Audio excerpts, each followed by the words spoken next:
வணக்கம். இன்னிலிருந்து நம்ம ஒவ்வொரு நாளைக்கு ஒவ்வொரு வார்ம் அப் பார்க்க போகிறோம். இன்றைக்கி பார்க்கக்கூடிய warm up neck warm up. இப்போ இயல்பான மூச்சில் இருங்க. இயல்பான மூச்சில் இருந்துட்டு இன்ஹேல் பண்ணிக்கோங்க. இன்ஹேல் பண்ணிவிட்டு எக்ஸேல் பண்ணிகிட்டே முன்னோக்கி வளையிறீங்க. தலையை மட்டும் முன் பக்கம் கொண்டு போகிறோம். அப்போ மூச்சை வெளியில் விட்டுட்டே முன்பக்கமாக தலையை குனிஞ்சுக்கோங்க. இப்போ நார்மல் பிரீத் இருங்க. இயல்பான மூச்சிலேயே இருக்கணும். ஒரு 10 செகண்ட்க்கு அப்புறம் மூச்சை உள்ளே இழுத்துட்டே இன்ஹேல் பண்ணிகிட்டே நடுநிலைக்கு வரணும். நார்மல் நிலையில் இருந்துட்டு அதுக்கப்புறமா தான் இன்ஹேல் பண்ணிகிட்டே உங்களுக்கு தலையை பின்னோக்கி கொண்டு போகணும். அங்கே இயல்பான மூச்சில் இருங்க. மூச்சை வெளியில் விட்டுக்கிட்டே நீங்கள் நடுநிலைக்கு வரணும். ஸோ இந்த மாதிரி தான் இருக்கணும். முன்னோக்கி வளையும் போது மூச்சை விட்டுட்டே வளையணும். அதுக்கப்புறமும் நீங்கள் இயல்பான மூச்சில் இருக்கணும். பின்னோக்கி தலையை கொண்டு போகும்போது மூச்சை உள்ளே இழுத்துக்கிட்டே பின்னோக்கி போகணும். அதுக்கப்புறம் நீங்கள் இயல்பான நிலையில் தான் இருக்கணும். ஸோ மூச்சை எப்பயுமே நீங்கள் ரீட்டைன் கண்ட்ரோல் பண்ணக்கூடாது. இப்போ இயல்பான மூச்சு நிலையில் நடுநிலையில் இருக்கும். மறுபடியும் இன்ஹேல் பண்ணிகிட்டே நம்ம கழுத்தை பின்னாடி கொண்டு போகிறோம். மூச்சை விட்டுக்கிட்டே இப்போ நம்ம நடுநிலைக்கு வரோம்.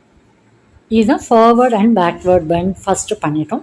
அடுத்த நிலை இயல்பான மூச்சு இருந்துட்டு இன்ஹேல் பண்ணிவிட்டு எக்ஸேல் பண்ணிவிட்டு உங்கள் சைடில் திரும்பி பார்க்குற மாதிரி திரும்பி பார்க்கணும். எக்ஸேல் பண்ணிவிட்டு திரும்பி பாருங்கள். பார்த்துட்டு இயல்பான மூச்சில் இருங்க. ஒரு 10 செகண்ட் இயல்பான மூச்சில் இருந்துட்டு இப்போ உள்மூச்சு வாங்கி வெளிமூச்சு விட்டுக்கிட்டே எக்ஸேல் பண்ணிவிட்டு நடுநிலைக்கு வாங்க. நார்மல் பிரீத்தில் இருங்க. அகைன் இன்ஹேல் பண்ணிக்கோங்க. இன்ஹேல் பண்ணிவிட்டு எக்ஸேல் பண்ணிவிட்டு ஆப்போசிட் டைரக்ஷனில் திரும்பி பார்க்குற மாதிரி பாருங்கள். இப்போயும் நார்மல் ப்ரீத்திங் தான் இருக்கணும். நார்மல் ப்ரீத் இருந்துட்டு இன்ஹேல் பண்ணிக்கோங்க. மூச்சை உள்ளே வாங்கிக்கோங்க. எக்ஸேல் பண்ணிவிட்டு நடுநிலைக்கு வாங்க.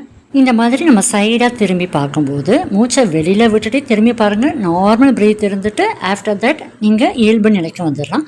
இப்போ நம்ம கழுத்தை clockwise anticlockwise rotate பண்ண போகிறோம். கழுத்தை முன்னோக்கி வளைச்சிக்கோங்க. வளைச்சிட்டு மெதுவாக இந்த மாதிரி கழுத்தை சுற்றணும். இப்போ நார்மல் ப்ரீத்லேயே இதை பண்ணுங்க.